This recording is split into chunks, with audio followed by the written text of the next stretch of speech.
നമുക്കിന്ന് കിട്ടിയിരിക്കുന്ന മീനെന്ന് പറയുന്നത് അയക്കൂറയാണ്. അപ്പം നല്ല ഫ്രഷ് അയക്കൂറയാണ്. അപ്പോൾ നമുക്ക് ഇതും ഇനി കൂടത്തിൽ കുറച്ച് കപ്പ കിട്ടിയിട്ടുണ്ട്. കപ്പ വേവിച്ചതും അയക്കൂറക്കറിയുമാണ് നമ്മളിന്ന് ഉണ്ടാക്കാൻ പോകുന്നത്. അപ്പോൾ അത് ക്ലീൻ ചെയ്തിട്ട് ഇനി കാണിക്കാം. ഇപ്പം നമ്മുടെ മീനൊക്കെ നമ്മൾ വെട്ടിക്കഴുകി നല്ല വൃത്തിയാക്കി എടുത്തിട്ടുണ്ട്. കണ്ടോ, നല്ല ക്ലീൻ ആയിട്ടുണ്ട്, നല്ല വെള്ള കളറിലായി. അപ്പോൾ അതിൻ്റെ പുറത്തുള്ള പാടയൊക്കെ പോയി അലുമിനിയം കോട്ടിങ് അങ്ങനത്തെ കോട്ടിങ് പോലത്തെ ഒരു കളറല്ലേ, അതൊക്കെ പോയി നല്ല ക്ലീൻ ആക്കി എടുത്തിട്ടുണ്ട്. അപ്പോൾ വെട്ടിക്കഴുകി എടുത്തു. ഇനി നമുക്ക് ഇത് കറി വെക്കാൻ ആവശ്യമുള്ള സാധനങ്ങൾ എന്തൊക്കെയാണെന്ന് നോക്കാം. അപ്പോൾ അതിലേക്ക് കുറച്ച് ഒരു 6 കൊച്ചുള്ളി എടുത്തിട്ടുണ്ട്, കുഞ്ഞുള്ളി, പിന്നെ ഒരു 2 കഷ്ണം ഇഞ്ചി, അതുപോലെ വെളുത്തുള്ളി ഒരു കുറച്ച്, പിന്നെ 2 തണ്ട് കറിവേപ്പില. അപ്പോൾ ഈ ഇഞ്ചിയും വെളുത്തുള്ളിയും ഒന്ന് ചതച്ചിട്ട് ഇതിലേക്ക് ഇടും. ഇതിപ്പോൾ മീനിന് ആവശ്യമുള്ള കുടംപുളി നമ്മൾ വെള്ളത്തിലിട്ട് വെച്ചേക്കാണ്. ഇതപ്പോൾ അത്ര നല്ല കുടംപുളി, ഇതൊരെണ്ണം പൊങ്ങ് പോലെ ഉണ്ട്. അപ്പോൾ നമ്മൾ മുറിച്ചിടണം കുടംപുളി. അപ്പോൾ ഇത് മീൻ കറി വെക്കാൻ ആവശ്യമുള്ള കുടംപുളി നേരത്തെ തന്നെ വെള്ളത്തിലിട്ട് വെച്ചേക്കുക. ഇപ്പോൾ നമ്മുടെ ഇഞ്ചിയും വെളുത്തുള്ളിയും ചതച്ചെടുത്തിട്ടുണ്ട്. അപ്പോൾ ചതയ്ക്കാണെങ്കിൽ കറിക്ക് നല്ല ടേസ്റ്റ് കിട്ടും. ഇപ്പം നമ്മുടെ ചട്ടി നന്നായിട്ട് ചൂടായിട്ടുണ്ട്. അപ്പോൾ അതിലേക്ക് നമുക്ക് വെളിച്ചെണ്ണ ഒഴിച്ചു കൊടുക്കാം. ഓയിലൊന്നും അല്ല കേട്ടോ, വെളിച്ചെണ്ണയാണ് ഒഴിച്ചു കൊടുക്കുന്നത്. വേണ്ട, 2-3 സ്പൂൺ വെളിച്ചെണ്ണ മതി. ആ വെളിച്ചെണ്ണ എല്ലാ ഭാഗത്തും ആകാൻ വേണ്ടി ഞാനൊന്ന് ചട്ടിയിലോട്ട് കറങ്ങി കൊടുക്കുന്നുണ്ട്. ഇപ്പം എണ്ണ നന്നായിട്ട് ചൂടായി വരുമ്പോൾ നമുക്കതിലേക്ക് ഒരു 1/2 സ്പൂൺ പിന്നെ ഉലുവ ഇട്ട് കൊടുക്കാം. അതെ, ഇച്ചിരി ഉലുവ.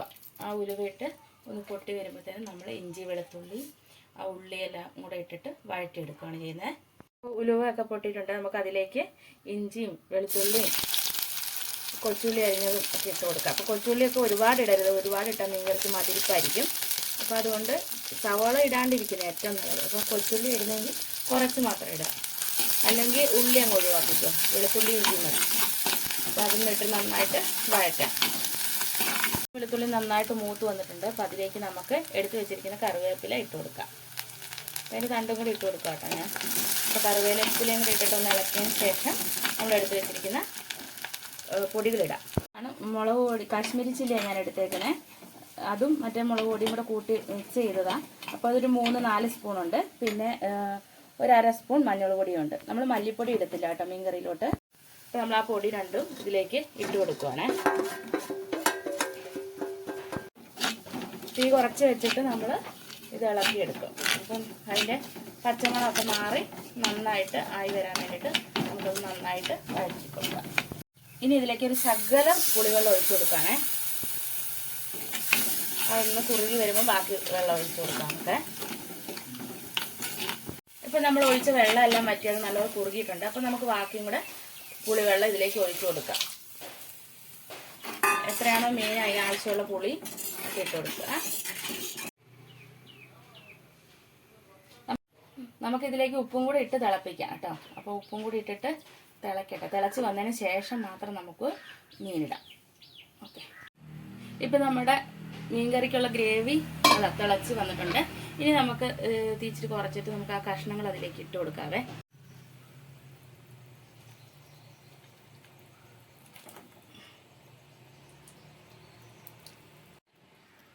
അപ്പോൾ നമ്മൾ കഷ്ണമൊക്കെ അതിലേക്ക് ഇട്ട് കൊടുത്തിട്ടുണ്ട്. ഇനി തീ കൂട്ടി തന്നെ വെക്കണം. തീ കൂട്ടി ഇരുന്നിട്ട് മീനും കൂടെ കിടന്ന് നന്നായി തിളച്ചതിന് ശേഷം തീ ഇച്ചിരി കുറച്ച് വെച്ചിട്ട് നമുക്ക് സിമ്മിലിട്ട് വേവിച്ചെടുക്കാം. അപ്പോൾ ഓക്കെ, നമുക്കിത് അടച്ച് വെക്കാം. അപ്പോൾ നമുക്ക് 2 കപ്പക്കിഴങ്ങ് കിട്ടിയിട്ടുണ്ട്. അപ്പോൾ ഈ കപ്പ നമുക്ക് കൊത്തിയരിഞ്ഞ് വേവിക്കാം. കപ്പ വേവിക്കാനൊക്കെ എല്ലാവർക്കും അറിയാം.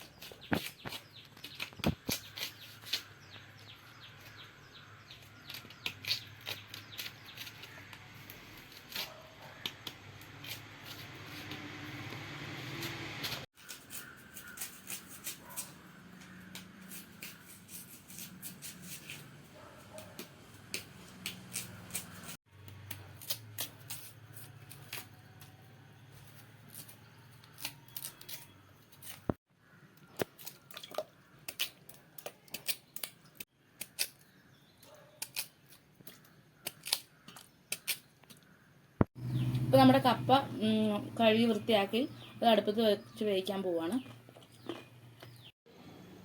ഇപ്പോൾ കപ്പയുടെ അരപ്പിന് വേണ്ടിയിട്ടുള്ള സാധനങ്ങൾ നോക്കാം. ഒരു കുറച്ച് തേങ്ങ, അപ്പോൾ നമുക്ക് കുറച്ചല്ലേ കപ്പയുള്ളൂ, അപ്പോൾ അതിനനുസരിച്ച് തേങ്ങ എടുത്താൽ മതി. തേങ്ങ, മഞ്ഞൾപ്പൊടി, ഒരു 2 അല്ലി വെളുത്തുള്ളി, ഒരു 3 കൊച്ചുള്ളി, 2 പച്ചമുളക്, ഒരു നുള്ളു ജീരകം. വേണമെന്നുണ്ടെങ്കിൽ മാത്രം ഇട്ടാൽ മതി, വേണ്ടാന്നുള്ളവർ ഒഴിവാക്കിക്കോ. അപ്പോൾ ഇത്രയും സാധനങ്ങളൊന്ന് ഒതുക്കിയെടുക്കുക. അരയ്ക്കരുത്, ഒന്ന് ജസ്റ്റ് ഒന്ന് കറക്കി എടുക്കാവേ ചെയ്യാവുള്ളൂ. അപ്പോൾ ഇത് ഈ പാകത്തിന് മതി കേട്ടോ. ഇപ്പോൾ നമ്മുടെ മീൻകറിയൊക്കെ ഏകദേശം ആയി കാണും. അതെ, എണ്ണയൊക്കെ തെളിഞ്ഞിട്ടുണ്ട്. അപ്പോൾ മീൻകറി ആയി. നമുക്കിനി ഇത് ഓഫ് ചെയ്ത് തണുക്കാൻ വെക്കാം. അപ്പോൾ മീൻകറി ഇച്ചിരി തണുത്ത് കഴിഞ്ഞാൽ ആ ടേസ്റ്റ് കൂട്ടാൻ. ഓക്കെ, ഇപ്പോൾ ഓഫ് ചെയ്തിട്ട് നമുക്ക് വെക്കാം. ഈ സമയത്ത് നമ്മൾ എരിവും പുളിയൊക്കെ നോക്കണം കേട്ടോ. അപ്പോൾ നമ്മുടെ കപ്പയും മീനും എല്ലാം റെഡിയായി. കപ്പ ഇളക്കി ഞങ്ങളിപ്പോൾ കഴിക്കാൻ വേണ്ടി എടുത്തിട്ടുണ്ട്. പിന്നെ അത് കഴിച്ചു നോക്കാം അങ്ങനെ ഉണ്ടെന്ന്. സൂപ്പറായിട്ടുണ്ട്, നല്ല ടേസ്റ്റ് ഉണ്ട്. അപ്പോൾ എല്ലാവരും വീട്ടിലുണ്ടാക്കി നോക്കണം. അപ്പോൾ മറ്റൊരു വീഡിയോ ആയിട്ട് നമുക്ക് വീണ്ടും കാണാം. അതുവരേക്കും ബൈ.